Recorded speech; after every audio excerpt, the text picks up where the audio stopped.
क्योंकि उनके पास बिजनेस करने की क्या है, आर्ट है, कला है, स्किल है।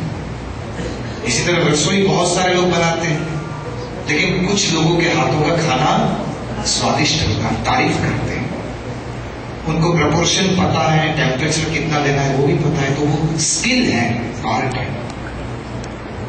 इसी तरह जीवन जीने में भी कला की जरूरत है। हम कितना जीते हैं it doesn't matter at all, 70, 80, 100 साल, लेकिन वो जीवन की क्वालिटी कैसी है वही मैटर करता है, महत्व का है। मानते हो इस बात को? आप देखोगे ना, quality of life is depend on state of mind. Are you all agree with me? मैं ये कहना चाह रहा हूं कि जीवन की जो गुणवत्ता है ना, वो मन की स्थिति पर निर्भर करती है। आपका मन शांत है, केंद्रित है, प्रसन्न है, तो हर जगह कहीं भी हो मायना नहीं रखता, प्रसन्न है, अच्छा लगता है ना। और वही मन जब डिस्टर्ब हो जाता है तो अच्छे से अच्छा वैभव भी हमें काटने को दौड़ता है। Yes, what I mean to say, जीवन की गुणवत्ता मन की स्थिति पर निर्भर करती है। और थोड़ा सा गहराई में जाए और मन की स्थिति आप देखोगे ना, आसपास बनती घटनाएं और लोगों के वर्तन पर निर्भर करती है। हम जैसा चाहते वैसा ही लोग बर्ताव करें, या वैसी परिस्थितियों का या संजोग का निर्माण हो, तब हमारा मन बहुत प्रसन्न रहता है। और जब जब हम चाहते ऐसा बर्ताव कोई नहीं करता, या ऐसी परिस्थितियां या संजोग नहीं घटते, तुरंत मन कैसा हो जाता है? We are victim of our own situations in life, isn't it? Yes, no? Most of the time क्या होता है, हम हमारे जीवन में हमारे ही संजोग के भोग बन जाते हैं। संजोग अच्छे हैं, मन भी अच्छा है, संजोग बिगड़े, मन भी बिगड़ा। यानी एक ऐसी बात हो गई, परिस्थिति के गुलाम होकर जीना। अच्छी है तो अच्छा है, बिगड़ी तो ये भी बिगड़े। आप सभी ने वीडियो गेम देखा होगा, आजकल के बच्चे वीडियो गेम बहुत खेलते हैं, देखा है ना? वो हाथ में जिससे खेलते उसको इंग्लिश में क्या कहते हैं? Palm, PAWM। क्या कहते हैं? वो रिमोट है, पाम। और जो खेलता है उसको क्या कहते हैं? प्लेयर। तो मैं ये कहता हूं, would you like to be a pawn or would you like to become a player? कितने लोग पाम बनना चाहोगे जीवन में, मुझे बताओ। कितने लोग प्लेयर बनना चाहोगे? समझ रहे हो मेरी बात को कि नहीं समझ रहे? आर्ट ऑफ लिविंग का कोर्स आपको खिलाड़ी बना देता है।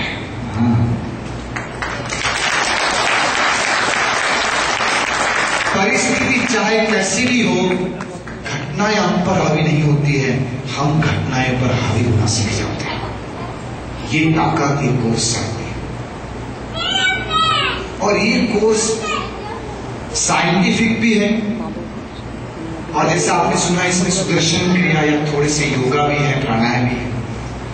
तो प्राचीन और मॉडर्न ये दोनों का मिश्रण करके गुरुजी ने एक कोर्स बनाया हुआ है।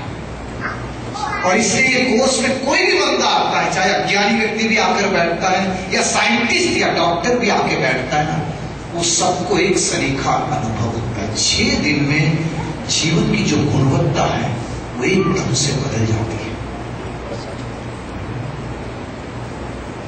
जबरदस्त कोर्स है। मैं बहुत कुछ बोल सकता हूँ, और अभी 3 दिन से कंटिन्यूस मेरे टॉक चल रहे हैं, इसलिए कोई ज्यादा बोलने की इच्छा नहीं है, लेकिन फिर भी एक बार आप लोग ये कोर्स करें।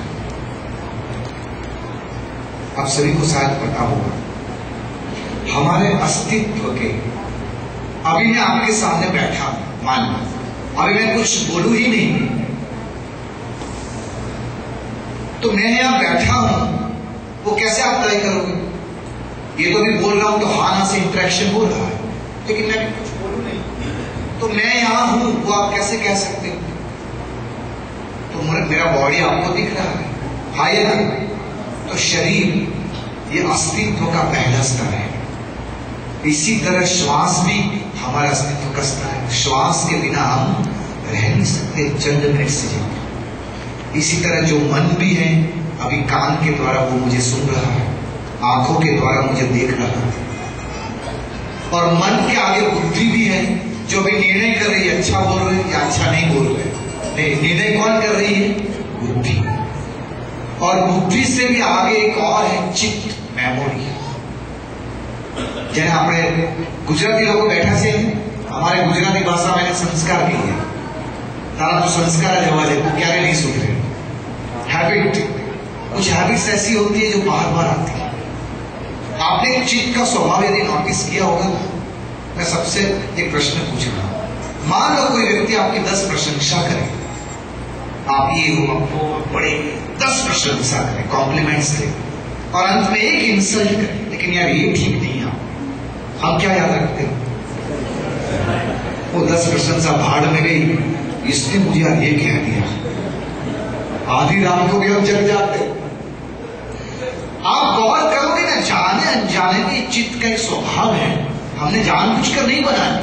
वो नेगेटिविटी को, नकारात्मकता को पहले पकड़ता है। यदि हम हमारे जीवन का हिसाब लगाएंगे तो 80% समय हमने खुशी या आनंद नहीं बिताया होगा, गारंटेड है। यदि जीवन में तनाव या दुख आए होंगे तो आप कैलकुलेट करोगे ना, 20% से ज्यादा नहीं होंगे। लेकिन ये चित्त क्या करता है? वो 20% को याद कर करके खींच खींच के उसको 120 बना देता है। वो कहते हैं दिन के दौरान 10 अच्छी घटनाएं, लेकिन टेलीफोन पर किसी की छोटी सी गाली पूरा मूड।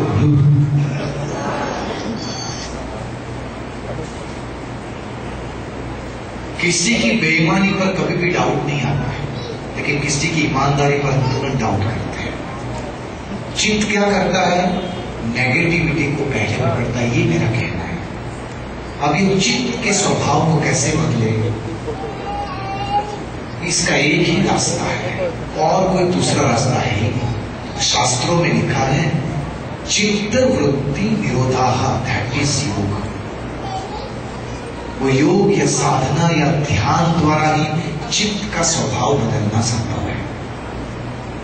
शरीर, श्वास, मन, बुद्धि, चित्त, अहंकार। मैं डॉक्टर हूं, मैं इंजीनियर हूं, मैं आर्ट ऑफ लिविंग का टीचर हूं, मैं आर्टिस्ट हूं, है कि नहीं? ये जो मैंपन है, अहंकार भी अस्तित्व का स्तर है, लेकिन उसको समझने की जरूरत है। उसका भी उपयोग है जीवन में। बिना अहंकार जीवन में कोई दिशा भी नहीं मिलेगी। मेरा बिजनेस, मेरा शहर, मेरा फैमिली, है कि नहीं?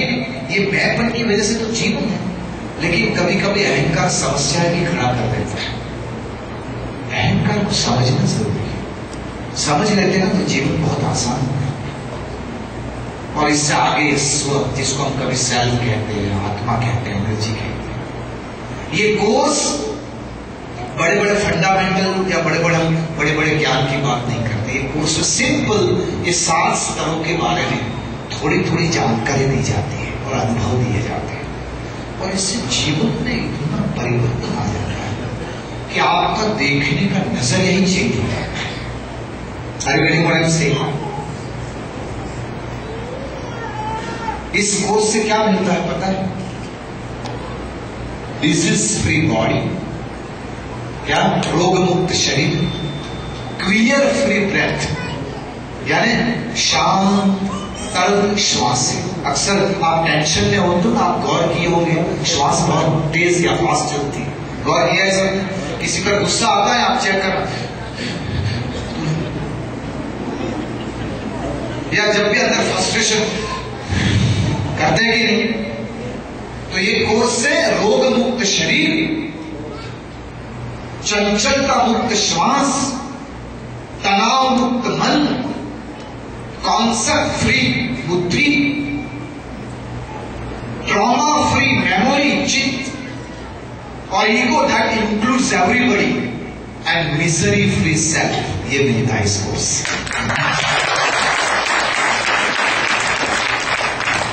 इतने में यदि समझ गए हो तो मुझे बहुत कुछ बताने की आवश्यकता नहीं है। और एक, जैसे आज मैं वो पत्रकार मित्रों से बात कर रहा था, मेरे पापा ने मुझे जबरदस्ती इस कोर्स में भेजा था। जबरदस्त है।